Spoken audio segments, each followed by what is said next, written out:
실제로 신용장 거래를 떠나서 실제로 OBL이라고 하는 걸 활용하는 게 적은이 당연히 이 선화증권의 위기라는 자체를 사실 묻는 문제는 굉장히 이제 올드한 문제이지만 그래도 어떤 무역 실무적인 관점에서 워낙에 전통적으로 그 OBL이라고 하는 개념과 신용장이라는 그런 개념들이 어우러진 그런 그 논문이나 그런 것들이 워낙 많다 보니 뭐 문제에서는 충분히 나올 수는 있다라고 생각이 들어요. 그래서 왜 제가 지금 거의 한 9년간 거래하고 있는 제 업체가 있는데 제 업체는 9년 저도 이제 초반에 이제 일하기 바빴고 업체에게 먼저 막 이렇게 선뜻 제안을 한다는 게 사실상 조금 그래서 초반에 한 5년쯤 됐을 때였나?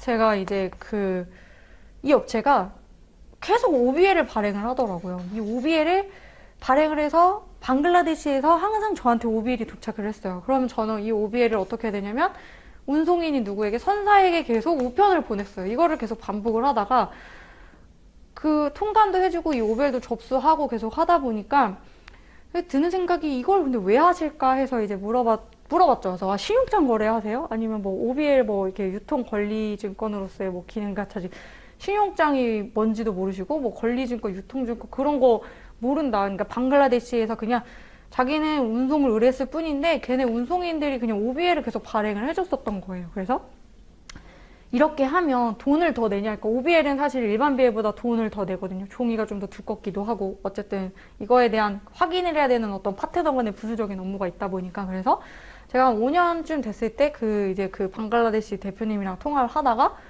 이 OBL 안 하셔도 돼요. 그거 말고 그냥 서렌더 비엘 하셔도 됩니다라고 해서 그래가지고 그거를 막 왜 이제 말이냐 자기는 수년간 지금 계속해서 OBL만 써왔다 해서 이제는 바꿔서 OBL을 아예 안 쓰고 있어요. 사실 그래서 저도 이제 선사에 뭐 우편 접수하고 막 이런 거 안 해도 되니까 굉장히 수월하다는 거죠. 그래서 지금 하고 있는 게 정말 필요에 의해서 OBL을 하는 경우가 아닌 이상 그냥 관행적으로 하는 경우 아니면 정말 그냥 OBL이라고 하는 것들에 대해서 사실상은 필요가 없게 되어버린 거죠. 이제 송금이라는 것이 대부분을 차지를 하고 있고 하다 보니 그래서 이 선화증권의 이제 위기라는 개념 자체가 어떻게 보면 되냐 우리가 알고 있는 개념이죠. 사실상 이제 점점 운송수단은 굉장히 발달해서 좀 더 빨라지고 있어요. 통관도 좀 더 빨라지고 있기 때문에 사실상 이제 화물에 대한 흐름과 서류에 대한 심사 이런 것들을 생각을 해보면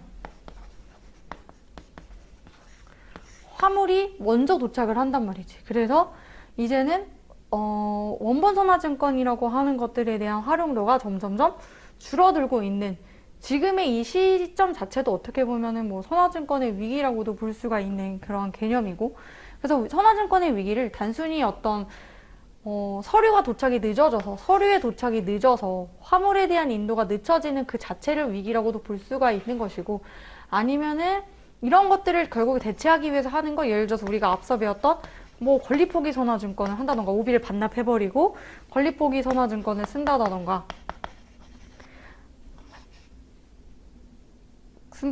여러 가지 방법 예를 들어서 아니면 우리가 지난 시간에 배웠던 LG를 쓴다던가 그래서 OBL이 도착하기 전에 원래는 선화증권이 결국에는 화물의 인도를 받기 위해서 제시해야 되는 증권으로서 역할을 해야 되는데 그렇지가 이제 않게 되어버린 거죠. 그래서 LG를 통해서 BL이 없어도 화물을 가져간다던가 이러한 경우들을 자체로 점점 OBL을 기피하게 되는 그런 현상 자체를 위기로 보는 경우도 있다라는 거죠.